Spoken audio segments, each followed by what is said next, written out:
First up, I had Clemson Troy. We almost had an upset on our hands. I've had one of those before. I had the Montana upset over Washington 3 years ago. That was the downfall of the Jimmy Lake era. Jimmy Lake's in a different spot than Dabo, but dude, Troy, 17-3 at half versus Clemson. That got scary a little bit there. But I flew back this morning. Was watching the All 22, and now we're diving into the only untapped football media window of the entire weekend. That's why I'm doing this live right now. It's 4:30 West Coast time. It's the awkward 45 minutes before Sunday night football starts. Need some football content?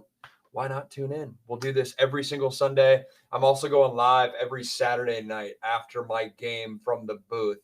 Check that out. Some technical difficulties, but we're still getting up good content. It's from the booth, and yeah, if you're on TikTok, go check it out on YouTube. But YouTube, go check it out. It was good. It'll be fun. We don't really know exactly how that show is going to play out, but we'll make it happen. But as far as today, I feel like week 2 is like the weakest college football slate we'll have all year, so it's only up from here. But some big takeaways. I'm going to get into John Mateer and his play. A lot of requests for the All 22 breakdown and the footage there. I got probably 8 plays that I'll tee up. 4 for Mateer, 2 for Underwood, and there's a Big Ten quarterback that's really interesting for me that we'll get into. I got some ACC thoughts. I think the ACC is, after 2 weeks, positioning up to be really interesting. And then Big 12-wise, we thought it was the conference of parity, but right now it feels like there's levels to it. So we'll see how that shakes out. But starting with John Mateer. The John Mateer haters are in a difficult spot this morning. A lot of questions about how the quarterback from the Palouse by way of Texas, how he would adjust to SEC football. We got our answer yesterday. John Mateer's not going to flinch. If you've been following my content from the jump, you know I've been a believer in John Mateer. Ever since I watched that film of him in the Apple Cup versus Washington in 2024 last year, I was like, yo, this dude's a baller. And I think all the offseason storylines for Brent Venables in Oklahoma of like, hey, John Mateer is very much the savior. That storyline held up. And goodness gracious, if there's one quarterback in the country has more responsibility and more pressure for not only his offense, but for his team, it's John Mateer. Literally the entire passing game goes through him, obviously, but the entire running game goes through him as well. And that's a head scratcher for me because I love Jaden Ott. I was driving getting Zaxby's chicken tenders. Is that how you say it in the South? First time I had that last night in 45 minutes outside of Clemson, South Carolina. I was watching the game on my little monitor right there, and Herb Street mentioned that of like, yo, Jaden Ott was low-key just as big of a transfer as John Mateer coming to Oklahoma. Why have they not been able to unlock him? That's weird to me. Don't know what's going on. But moral of the story is like John Mateer is very much carrying that offense, carrying that team exactly like we expected. Mateer was 21 for 34, 270 yards throwing, 1 touchdown and 1 interception. That interception was bad. I'm not going to break that down today, but that to me is the area of John Mateer's game of like those throws, 1 or 2 a game that maybe get away from him or a poor decision or he's trying to force the ball. That's what he's got to get out of. The criticism going into the year, like the talking point that everyone latched onto was this whole like happy feet thing that he's playing on 2x speed. That did not show at all last night in primetime with the whole country watching. Bryce Underwood, 9 for 24, 142 yards. And then the stat that really sticks out, 19 carries for John Mateer, 74 yards, 2 touchdowns. I got 4 plays I'm going to break down here in a sec. But I saw the telecast last night was like, hey, this is not sustainable for John Mateer. And they were saying from a run game standpoint, and they were saying that from a, hey, how will his body hold up? I think he's built to hold up. In the grand scheme of like dual threat college quarterbacks, I know it's the SEC.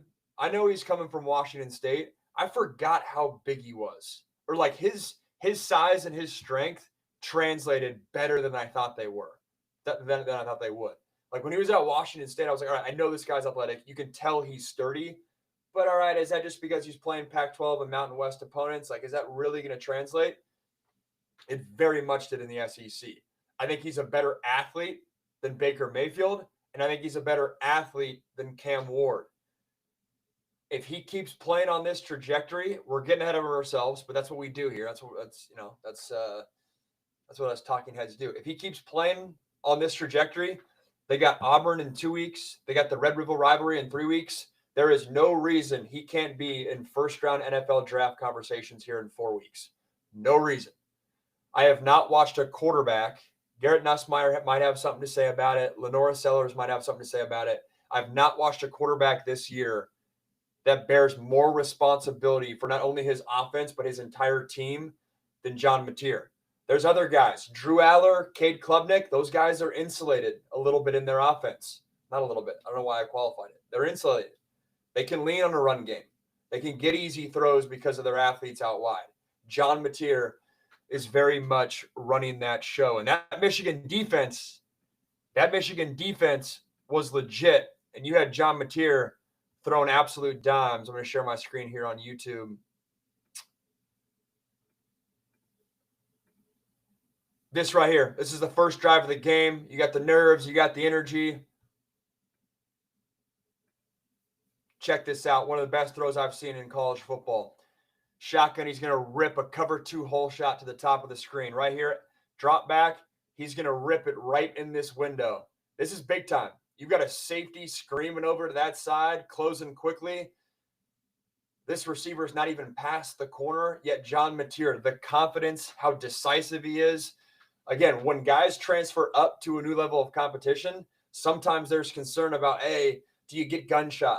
Does the confidence you had at a smaller school, does that translate to an SEC school? It very much does. Check this out. That's an absolute dime. Absolute dime. I'll show it to you one more time. Dime. And then check the back view. Little thing, but could be a big thing. Look at the defender bounce off John Mateer when he takes this hit. The strength, man. Watch this. Ball out. That's not the best angle. I'll go one more. Check right here. He's sturdy, man. He's big. They made a bunch about his squat yesterday. As I'm going to stop that. Share something else. Hang with me for a sec. Mateer. This right here, though. This is poor by John Mateer. This is poor. I have 2 poor plays. I got to recall which one's which. Oh, yes. Yes, that's right. So the concern I had with John Mateer is he had 2, maybe even 3 plays in the game where he left a lot of offense on the field and left big plays on the field and had this.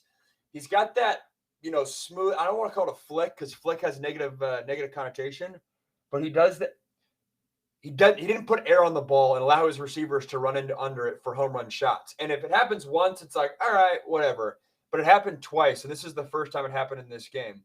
He's going to have a home run shot, bottom of your screen.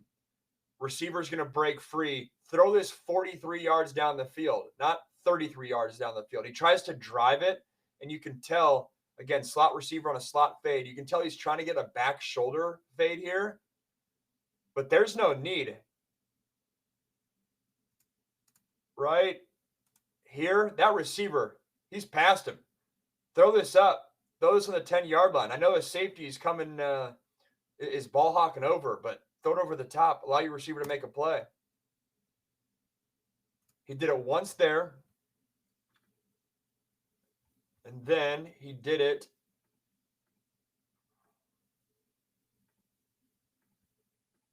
again.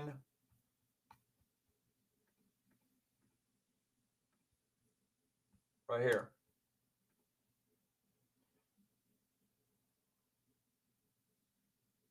No need for that. Throw air, put air on that football, right? Throw it over the top. Throw it over the top. There's no safety over the top.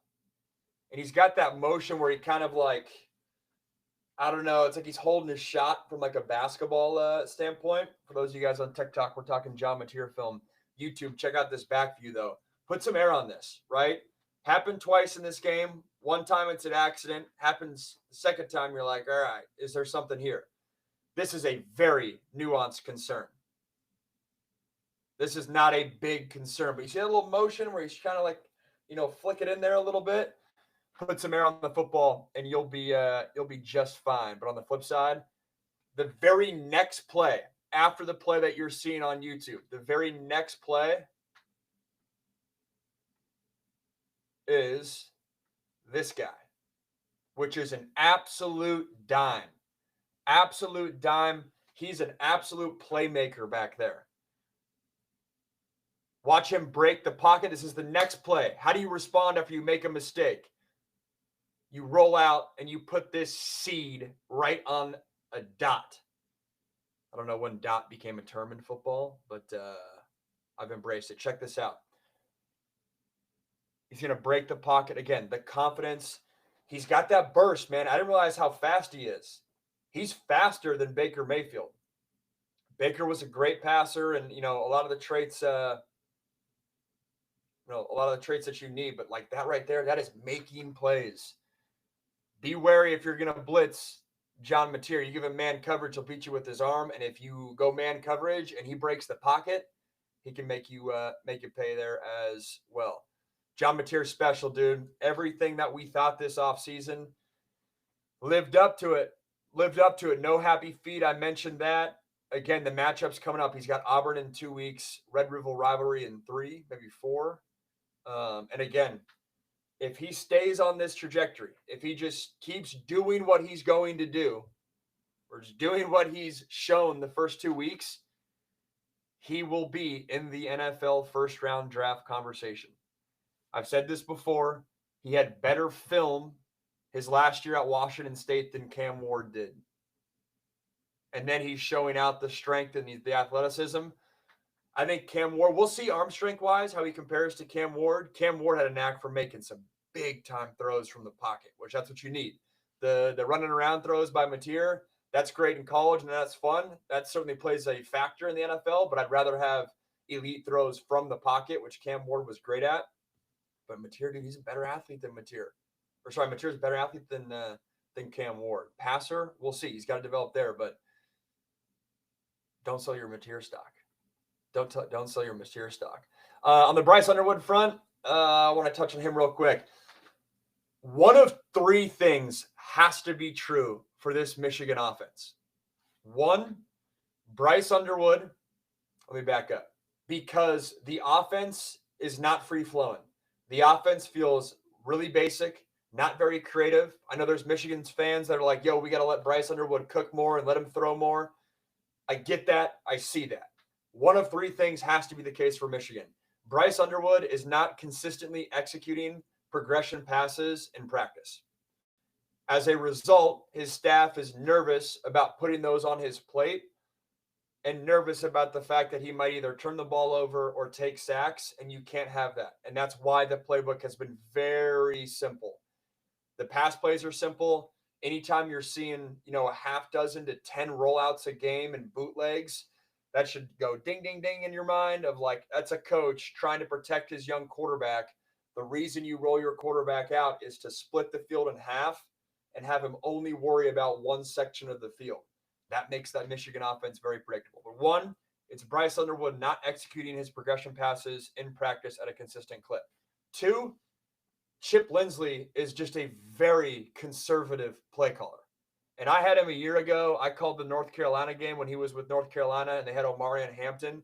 Totally different vibe when you have an NFL first-round running back on your squad compared to when you have a true freshman quarterback. The mentality for an offensive play caller is completely different. But the second thing that could be happening is Chip Lindsey is just a very conservative or just not a creative play caller. That could be true. Or the third thing that could be true is Chip Lindsey and this Michigan staff, they don't trust their receivers outside to win one-on-one battles. And so it's nothing to do with Chip Lindsey as a play caller. It's nothing to do with Bryce Young and trying to protect him. It has everything to do with we don't feel super confident that our dudes can get open. And so we don't want to ask our true freshmen to have to fit it in to really tight windows. I don't know what it is so far this year. I think Bryce missed about a half dozen throws in that game. And I'm going to break down 2 right here that I'll show you guys. So I think there's validity to them being concerned about whether or not Bryce can handle that. I've been super impressed with Bryce in terms of, as a true freshman, to go in that environment. He's not getting rattled. He's level-headed. He is processing things for a true freshman at a really high level. But when you compare him to John Mateer, and if that's the level we're talking about, okay, Bryce Underwood, I think he missed about 6 reads in that game and 6 throws that, could have led to big plays for Michigan. So, yes, Bryce is really good. Yes, Bryce is the best true freshman quarterback I've seen since Caleb Williams, but he is still making mistakes, which is to be expected for a true freshman on the road. The second thing, Chip Lindsey's play calling.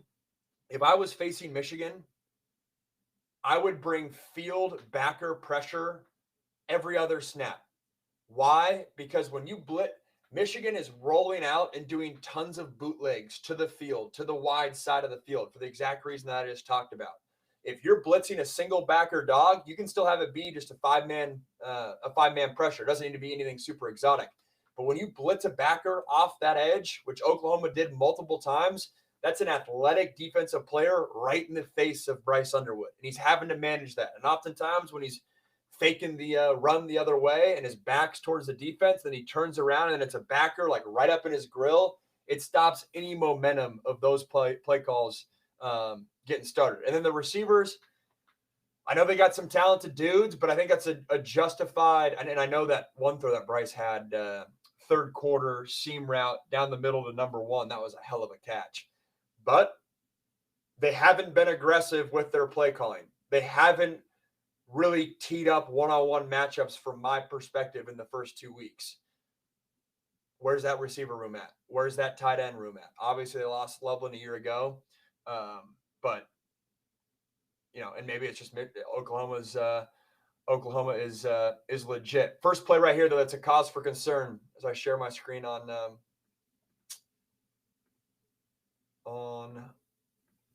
YouTube. Check this out. This is, what's the scenario here?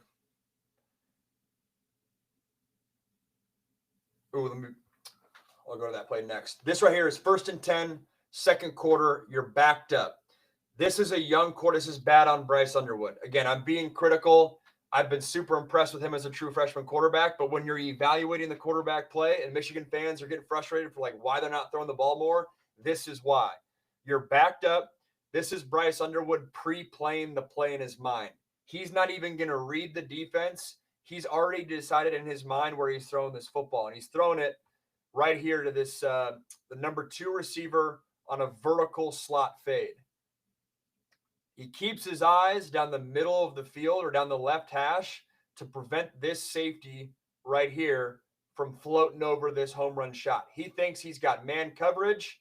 He thinks he's got one-on-one matchup with this number 2 receiver on this safety, but instead it's not man coverage, which, side note, this is a broadcasting pet peeve of mine. When broadcasters say, oh, it's man-to-man coverage on the outside, so often when they say that, it is cover 3. Yes, it's like a one-on-one matchup on the outside, but there's a difference between man-to-man coverage and cover 3. This is what Bryce Underwood gets fooled in. He thinks it's man coverage, ends up being cover 3. Why does that matter? Because this corner right on the bottom of the screen, he's bailing away, meaning this vertical route by the number 2 receiver, that's dead. That's out. And instead, you have 2 wide open guys underneath. Again, you're backed up. It's 2nd and 10. Your mindset should be don't take sacks and get the easy completion. Those are 2 very easy completions to the outside receiver on YouTube right above the M right here, and then the tight end on a little out route. Instead, Bryce throws a go ball to this slot receiver, the number 2 receiver, who's hung up, a bailing corner. He's lucky that this was not picked. Very lucky this was not picked. But these are the types of things that if you're Chip Lindsey, Michigan's offensive coordinator, you're having to monitor, is my young quarterback processing things? Right here, he's not. Other plays, he is. But he's got about 5 or 6 of these in this game where it's take the easy completion, and move on. I should have started with this play, but I wanted to get into it. Another play that is not on Bryce Underwood. This is more of the, hey, is Chip Lindsey just a conservative play caller? This right here is the first third down in the game. First third down in the game for Michigan. As a quarterback, you're game planning things all week for like, hey, when we get in that scenario, let's dial up something that we love. Let's dial up something unique. Let's dial up our tight end on a linebacker matchup that we love. Let's dial up a choice route by a slot receiver and break across his face. All sorts of different creative things that you can do. But this right here is Michigan's first third down play call. This is what you run in second grade, trying to get the most athletic kid at recess the football. That is as easy as it gets to defend. There's nothing complex at all. It's a screen route to the top of your screen. No, it's not even that. It's double slants at the top, and then you're trying to block for your running back and, try to have him make a play there.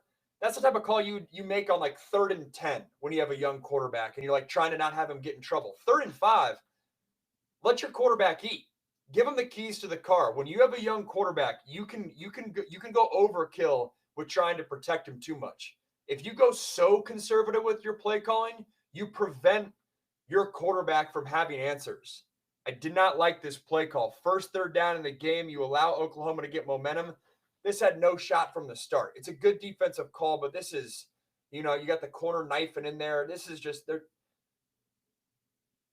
I don't know what they saw on tape, but that's not setting your quarterback up for success. So the first play I got on Bryce Underwood. It's bad quarterback play. Second clip we saw there, I think that's poor on Chip Lindsey. To me, moving forward, we're going to find out in the rest of September which bucket is the problem at, or where is Michigan going to level up? Obviously, it's a tough environment to go on the road. Michigan's offense is way better than last year. Don't get me wrong. Michigan's going to be fine. But if they're going to contend for a championship, even with a true freshman behind center, their offense has to level up. It has to get out of this little box. It almost feels like they're in a phone booth offensively that they can't get out from underneath. Moving on to the Big 12, baby. Moving on to the Big 12. And it's the conference we thought was going to be a big cluster. The conference of parity. Going into the season, you had Baylor, Iowa State, Arizona State, BYU, Utah. I'm probably forgetting other ones off the top of my mind. But through 2 weeks, I don't think it's going to be the conference of parity. I don't know if I said Iowa State. I should have said Iowa State.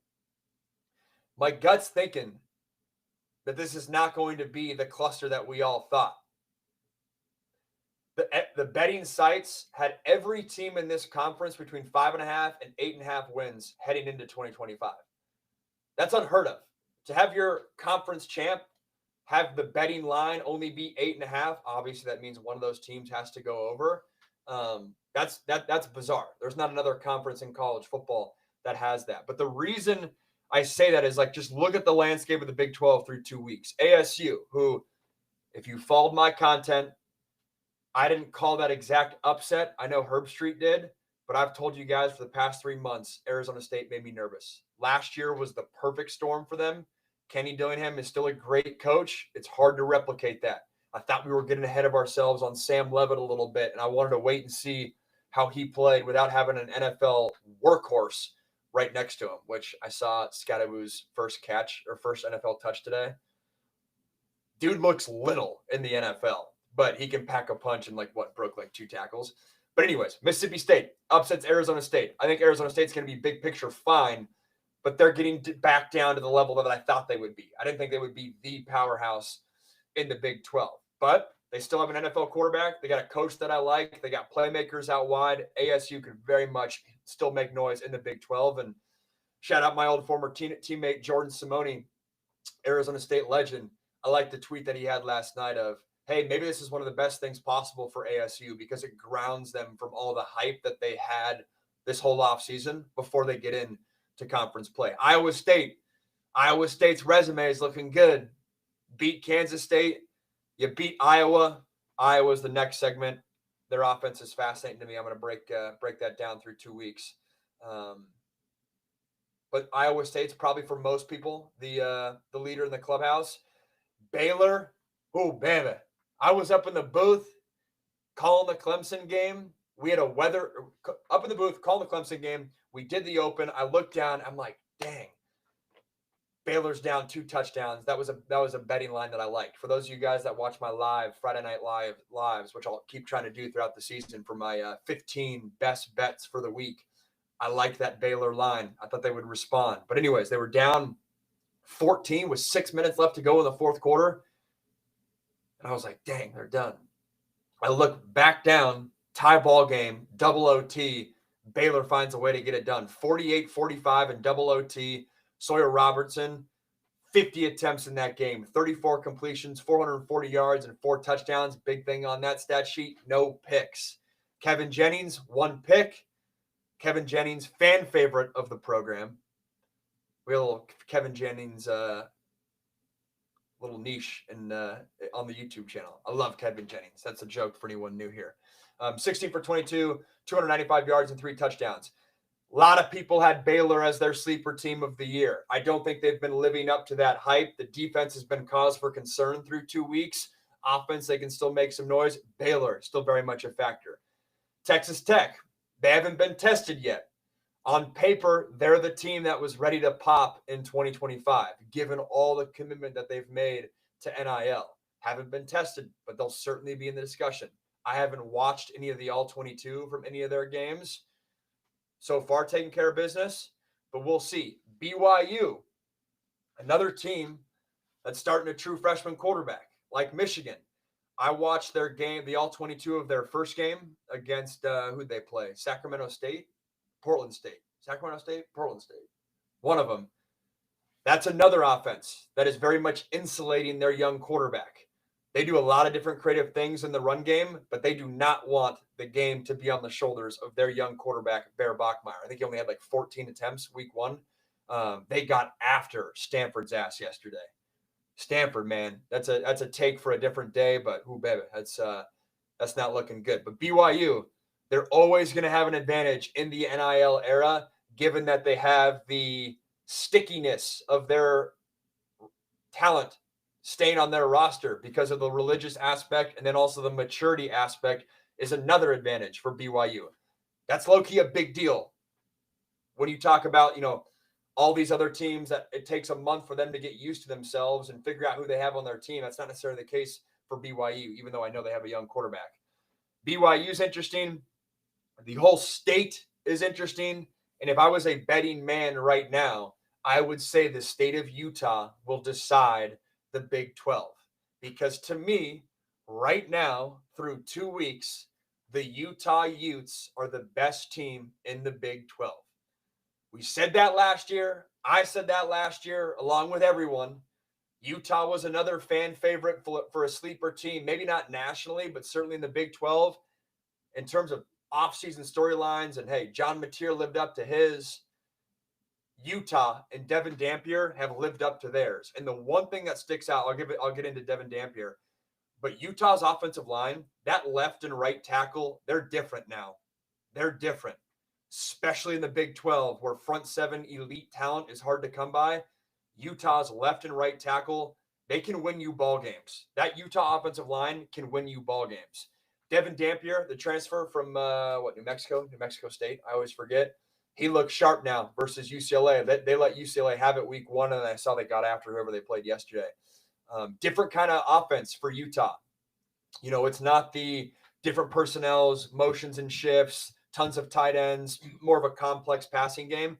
It's a very basic passing game, but the reason is they want to live in space. They want to create space for their dual threat quarterback to do what he does with his arms and his legs. And then when you have space, it allows that offensive line to take over because those outside linebackers for the opposing defense, they get put in some really, really tough spots. My one concern with Utah is their passing game, very basic, like I just said. When they play a team that shows up to the park and matches their physicality, how does that passing game evolve? Can Devin Dampier win a game on the back of his right arm? When everything's working out running wise and he's doing his thing there, we're good to go there. But the right arm of Devin Dampier might decide the entire fate of the Big 12. Jay Liv, what's going on? And then we're on to this game. Staying in the Big 12 adjacent, Big 10, Big 12 matchup, Iowa versus Iowa State. Iowa, again, can't find a quarterback. I would be so frustrated if I was an Iowa fan. This is nothing new. This is a broken record. We've been saying this for a decade. But Iowa has been held under 200 passing yards in their last 14 games. That's an entire season. Iowa has yet to break 100 passing yards in a game in 2025. That is terrible. And it's especially terrible and frustrating because Mark Gronowski, he came in with a different flavor than the previous transfer quarterbacks that they had. You know, Cade McNamara, he was much more of a game manager at Michigan, bigger recruit. But like Mark Gronowski had done it at the FCS level. So he came in and I was thinking, all right, there's no more, hey, we're hoping that maybe a big recruit that didn't work out elsewhere can work out here at Iowa. No, Mark had done it elsewhere. And it has not been pretty through the 2 weeks. And I got some plays for you, but like big picture, his first 3 throws in week 1. Who'd they play week 1? Was it Stony Brook? Anyways, I watched that. His first 3 throws, misses a hitch route on like a pitch out, basically. Second one skips an over route that could have been a touchdown. And then third one could have been a pick 6 going the other way. He like floated a check down to his running back. And I saw that. I was 3 plays into the footage and I was like, ooh, baby, this is not good. That's why I loved the Iowa State cover, which did not work out. That's what I get. But I was like, yo, that is not a quarterback playing with a lot of confidence. To his credit, the passing attack for Iowa opened up in a big way this past game. And you might be thinking right now, like, Max, why are you highlighting Iowa of all the teams that you could? Because to me, Mark Gronowski was the X factor in the Big Ten. Him, you know, I look at Jade Maeva at USC. I look at Dylan Raiola at Nebraska. I look at Aiden Childs, another fan favorite of the program. Those of you guys that are deep in my content know I love Aiden Childs. I didn't watch the game, but I saw the stat line. Aiden Childs playing well. Michigan State gets it done. But those 4 quarterbacks, to me, I kind of all put them in one bucket because they all have the talent to pop off in a big way and be a top 10 quarterback in college football. But shoot, they all have the talent to be a top 5 quarterback in college football, at least preseason.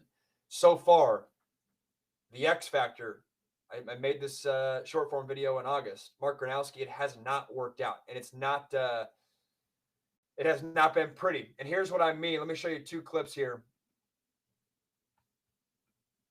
You know things are not going according to plan when, to start the third quarter, you break out an offensive scheme that you have not used in the history of Iowa football.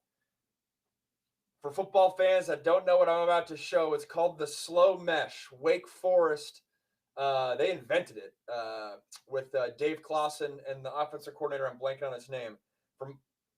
Check my facts, but someone, whether it's Wake Forest's offensive coordinator last year, is now an analyst for Iowa, and they brought out the slow mesh. You want to sign that an offensive staff is frustrated with how their team's playing, and they're searching for answers, and they're trying to find any way to spark things up and give their quarterback an easy completion. This is it right here. Haven't run the slow mesh. See how long that takes. Watch this. It's like 1, 2, 3. One more time, and I'll circle it over here for YouTube. Max, why are you showing this play? Why do you care so much about slow mesh for Iowa? This is why I care about it. You're trying to get your proven quarterback an easy throw. You use the slow mesh to suck in the linebackers. You call the slow mesh for this exact reason. This receiver is wide ass open. Wide ass open.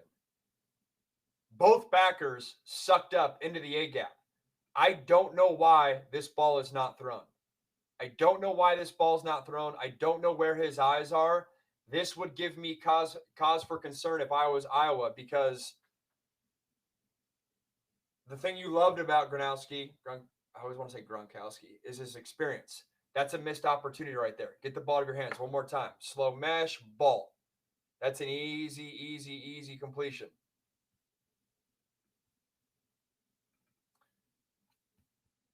As I share another thing. Second play right here. This is the theme for me. And I'm going to flip it into a positive because I do believe in, I think this Iowa offense and Gronowski, that he has the ability to turn the corner. You can tell this offensive staff's frustrated that they're not moving the ball more. This is not one of those things where, like, hey, it's Michigan last year, where you can tell they got no confidence in their quarterback and they're not even trying to attempt downfield throws. That's not necessarily the case with Iowa. But check this out. I got concerns where, like, I don't know what's happening with the quarterback's eyes right here. They're going to call it a play action downfield shot, and it's a flood concept to the right-hand side.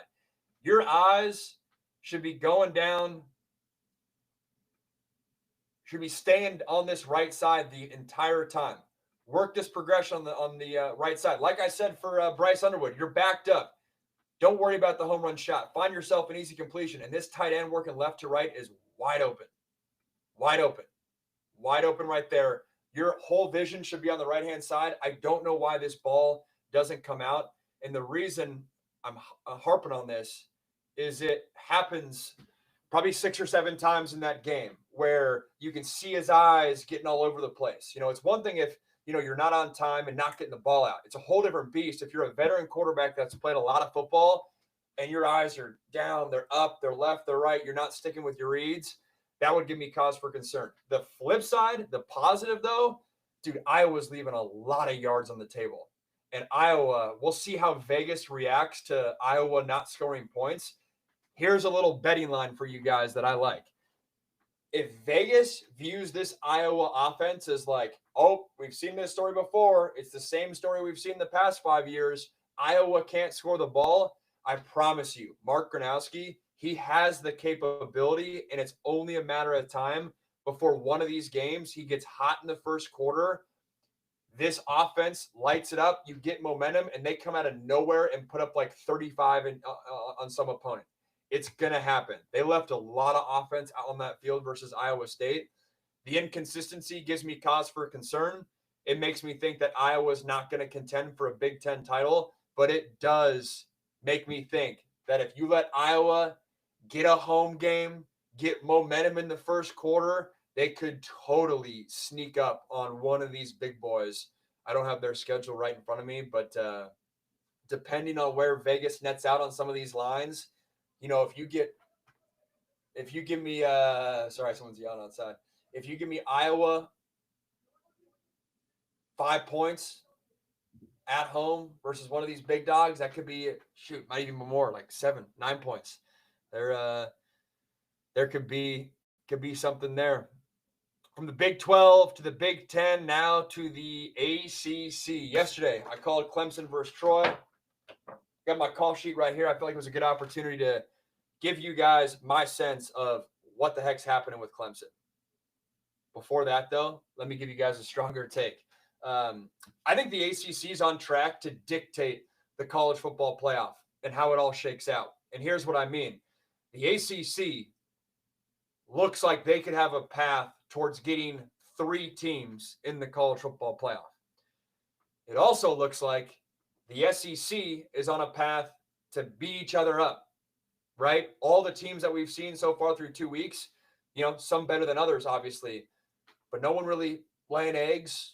Offenses that are all capable, defenses that have good athletes.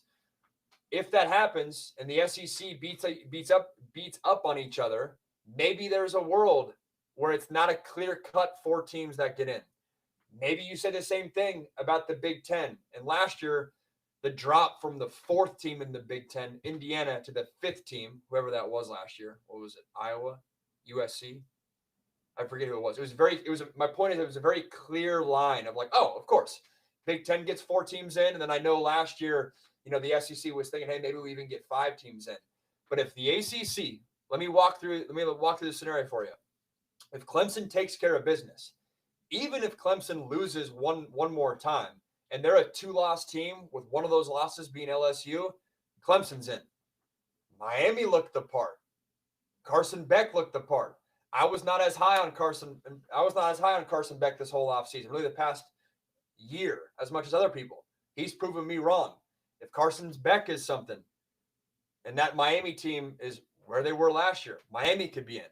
Florida State looks legit, not only from an ACC standpoint, but, as a top 10 team in the country. We'll see. I do think their offensive strategy is one of those things where it's vulnerable to show up on a work day. And if that defense has, their defensive ends playing well and they're, playing with their hair on fire, you can shut down that offense. It's very much built to like the run game's got to be working and the legs for the quarterback legs have to be working. But that's a tangent. Florida State, legit. I love Pitt as a sleeper team. I liked SMU, but I kind of thought they were poised for something like that happened last week. I don't know if, they lost a lot last year.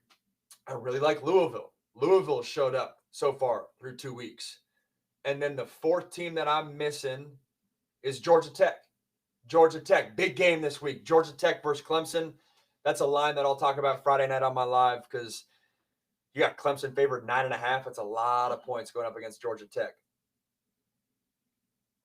My point is, though, that crop of 4 teams, Georgia Tech, Florida State, Louisville, one of those teams could get in. This is not all those teams. All 4 of those teams are a notch better than where they were last year. Florida State, obviously. But I say that in the context of like Louisville was a good team last year. Georgia Tech was a good team last year. Haynes King and his health makes me nervous, and the pass game makes me nervous long term. But if you get 3 ACC teams into this college football playoff in a scenario where the SEC is beating each other up and the Big Ten potentially is beating each other up, or just one of them, you don't need both of them, just one of them, that could lead its way into a third team in the ACC getting in. Why that matters is because right now there's all sorts of conversations around automatic qualifiers and whether or not the SEC should get 4 and the Big Ten get 4, which then would basically mean, it would lock the Big Ten. It would lock the Big 12 and the ACC to the point where lock them in the fact that only one of those conferences would get 2 teams in a given year and say goodbye to the thought of even getting 3 teams in. But it would light a fire under, if that were to happen, the ACC getting 3 teams in this year, it would light a fire under the SEC and the Big Ten's ass to lock in automatic qualifiers, because they would be looking at each other saying, what? We're beating up on each other all season, and then over there, ACC, they're able to get 3 teams in? Yeah, that ain't working for me. And right now, they're kind of battling over that. I forget which side prefers which. I got to study up on that. But my point is, almost the ACC, you might not want 3 teams in, because if 3 teams get in, the SEC and the Big Ten are going to wake up and potentially change the structure of the college football playoff to prevent that scenario from ever happening. You almost want 3 teams in after the long-term playoff structure is set in stone. Keep an eye on that. I feel like the ACC has a pathway to getting 3 teams in, and in fact, 2 weeks in, lots got to happen for sure. But between Miami, Florida State, and Clemson, those teams look legit. And on that note, got my Clemson board right here. Troy was up 17-3 versus Clemson at halftime. I did not see that coming whatsoever.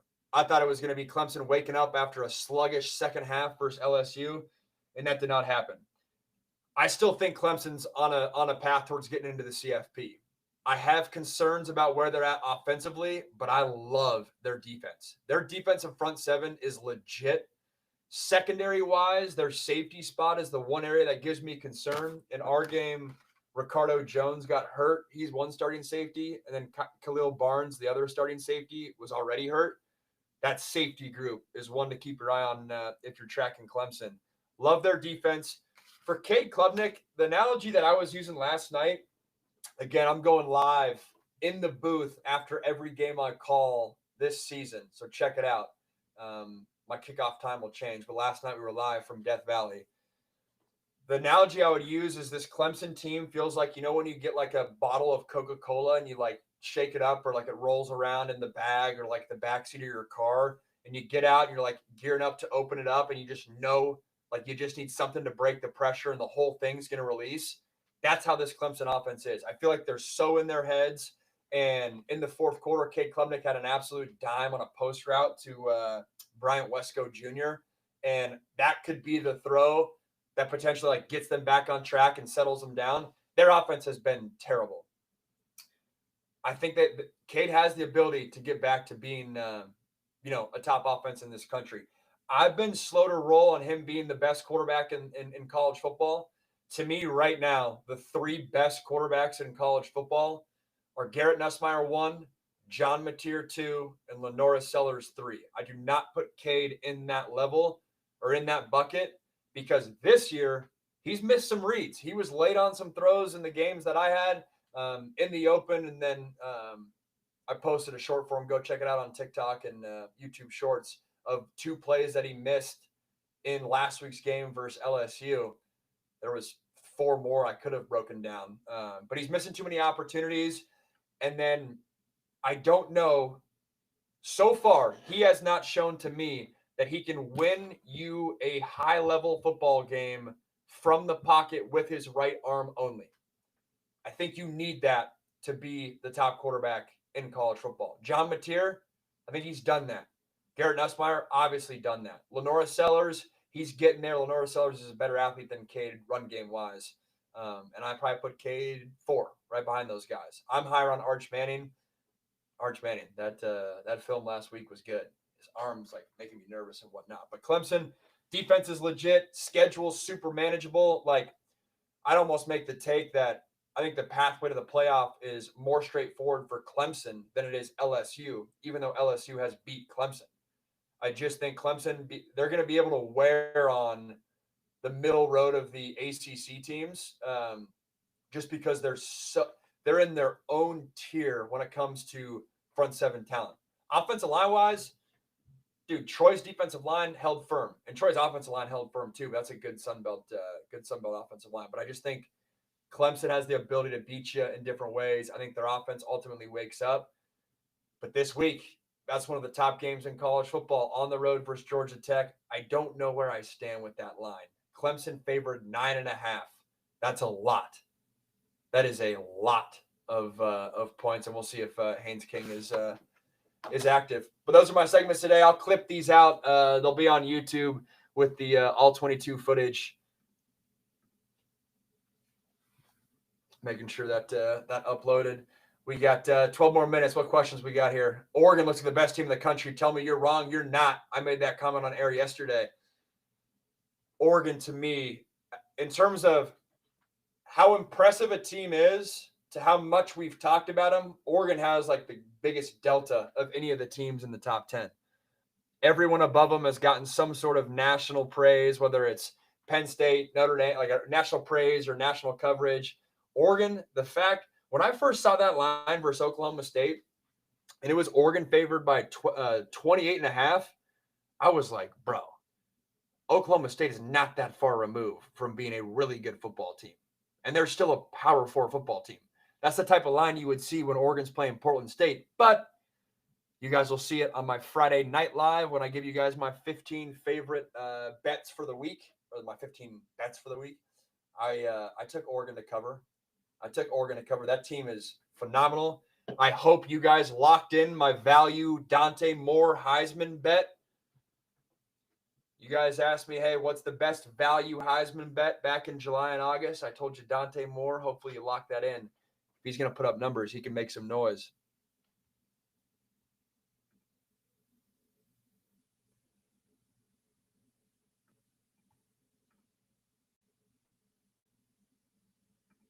Trying to pull up my chat. My bad. What else we got? How do you feel about Damon Williams? Josh asks. I have not got the chance to watch him. I need to watch him. I took a ticket on John Mateer. How much? What Tyler H? What odds did you get him at? And for those of you guys on YouTube, my bad. I can't see the chat right now. I got to figure that out. Bob, what's going on? What do I think of Virginia Tech? Parth Pater asks. I have not watched the all 22 coaches film from the game. In terms of the two shockers from the booth, to me, one was Baylor coming back, and the other was Vandy separating late in that game. I don't know how Kyron Jones played. I have not looked at the stats, so take this with a grain of salt. But Kyron Jones struggled week one, and they're not going to be able to win those types of games unless he's playing at a high level. I think his confidence is shot. That was sad to see. I could be totally wrong. That defense is good, but I mean, if you're Vanderbilt and you're trying to take the next step as a program, those are the games you have to win. You have to win. And Pavia is a good quarterback. That dude doesn't miss opportunities. Like when there's a throw and a play to be made, he's hanging in the pocket making that throw. But I just think Kyron Jones, he had so much hype after the 2023 season. And I don't know if that struck something different inside of him mentally with his confidence. But, you know, the week one game versus South Carolina was poor. And I haven't seen last night, but I feel like, you know, it might be much of the same. How do you fix the UMass disaster? I have no idea, dude. I have no idea. I mean, I guess I do know. You pony up the NIL money. And here's another take because it reminds me of it right now. Stanford is bad. Stanford is really, really bad. And I've said this before, but it gives me deja vu from Colorado. And here's what I mean. I called Colorado's spring game under Carl Durrell in like 2021 or whatever that was. And I was staying out like 30 minutes outside the city, and I was driving into the campus in at Boulder. And I remember literally thinking, and I said this to my play-by-play guy, and I was like, why is Colorado not better? Everyone would love to play college football here. It's a beautiful state. I mean, at the time, it was the best conference, baby, Pac-12. But beautiful state, you know, Power 4 football, great geographic location in terms of you can pull from Southern California, you can pull from Texas. It's like, why is Colorado not better? This makes no sense. And my play-by-play partner was like, their academic standards, it'll never happen. Their academic standards are too stringent. The school, you know, they'll never fix their ways. And sure enough, you lose enough games and you're shitty long enough, yeah, that president of your school is going to wake up and say, you know what? Yeah, maybe we should change our academic standards a little bit, or maybe we should change our stance for how we're investing in our head coach. Colorado lessened their academic standards. Don't quote me. Like, I don't know the exact specifics, but like they're a big thing that used to catch them up was like transfers. It was hard they like wouldn't accept credits from other schools as lenient as other schools would. So they would miss out on a lot of transfers. And then they fixed that, or at least that's my understanding. And then obviously they coughed up a bunch of dough for Deion Sanders. Why that matters to Stanford and why that's giving me deja vu to Stanford, there's not a school in the country that's got boosters with more money in their pocket. It's also a school that's not that long removed from the taste of high-end college football success. If Stanford doesn't win a game this year, or it's like a 1 or 2 loss team, you got Andrew Luck on board. They're going to be bringing in likely a new head coach next season. Do they find a way with Andrew Luck and this school to say, we don't want to go to the graveyard of college football. We're going to ease up on our academic standards just a hair. Like, I was a good student in high school. I got a 3.5 in high school and went to like a top public state of Washington high school. I couldn't have got into Stanford. I'm not saying, hey, you have to let the 2.0 student in, but like, I should have been able to get into Stanford.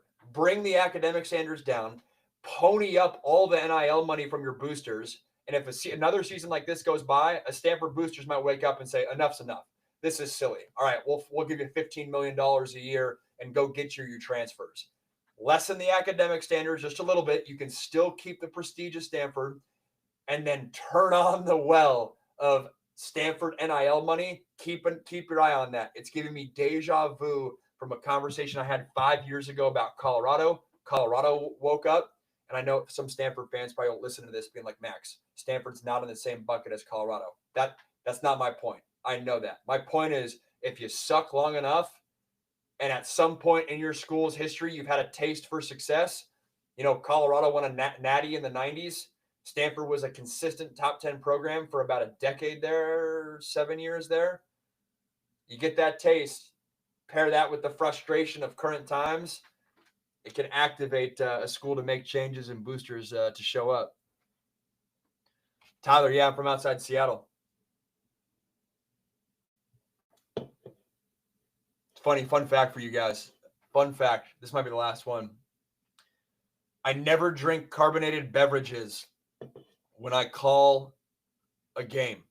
Never drink carbonated beverages. And it's funny. I had this conversation with Pete Arbogast, the voice of the Trojans, LA radio legend. He drinks carbonated beverages because he thinks drinking water like flushes down the like whatever and like dries out your throat. So he's always drinking a Mountain Dew in the booth. And I was like, oh, that sounds great. Like that's awesome. And I filled in one time. One sec. TikTok's making sure I'm not a robot. I filled in one time to call USC Notre Dame on the radio. Sean Cody was sick one week.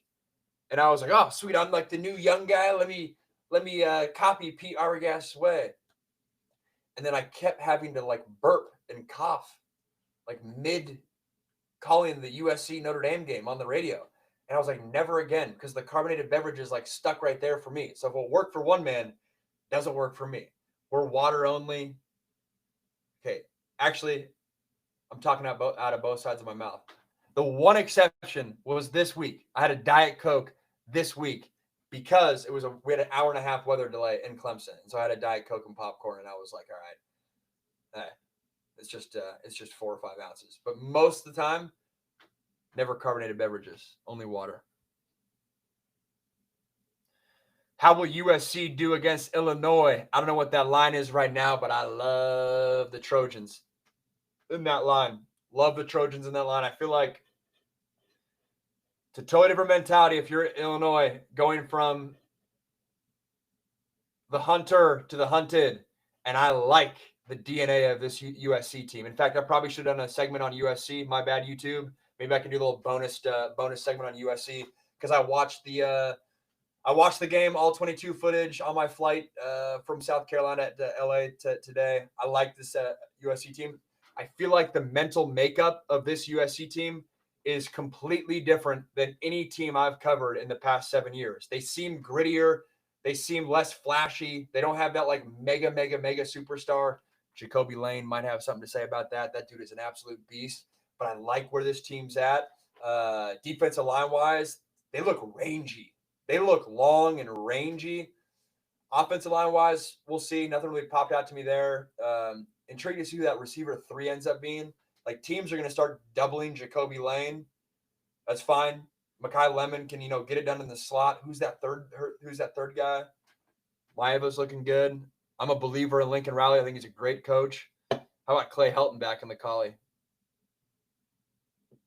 But I'm a believer in USC. I don't know what that line's going to be, but I like USC to win that one in Champaign if they play tomorrow. Luke Altmaier's good, but I think USC's got too much talent, and USC's going to walk into that game feeling like they're the underdogs. You do not want that if you're playing USC. You don't want USC feeling like they're the underdogs, because that's how when USC is getting too mighty, like too full of themselves, that's how you sneak up on them. You're not sneaking up on USC this year. Pitt or West Virginia. Ooh, that's a line that I like. Might leave you guys with that one. I think it's Pitt favored by 2. Actually, Kyle Lewis is a beast. We interviewed him. I interviewed him a month ago. Let me get back to you on that line. I need to watch more West Virginia tape. I love Pitt as a sleeper. Pitt's offense, nice. Isaac, what up, dude? I just watched your video of you at the Chargers game. Pitt by 10 plus, you say, Gibby? Well, then hammer that line. It's at Pitt favored 2.5, I believe. All right, we're at the hour mark. I'm going to sign off. I'm doing this every single Sunday, 4:30 p.m. Pacific Standard Time, 7:30 Eastern Time. And why? Because that's the one window where there's a 40-minute chunk. NFL football's over. You're waiting for Sunday night football. Come get your college football recap right here, whether you're on YouTube, whether you're on TikTok, YouTube. Sorry, I missed the chat. Thought that was some good stuff today. You guys wanted more X's and O's breakdowns. Sorry I didn't come through on TikTok, but all those points that I was talking through for the quarterbacks is supported by the all-22 footage. So go check it out on YouTube. We're rocking and rolling. We're in midseason form. And next week, I got Chapel Bill. This Friday, I'll be leading the production meeting with Bill Belichick in his office. Should be good. It's funny. Where we have the meetings, it's like Bill's office is like literally connected to it. So like last year, Mac Brown just kind of like popped out, and I was like, "Oh, what? Hey now." So interested to see if he has the cutoff hoodie. Anyways, appreciate you guys hanging with me, and I'll see you next week.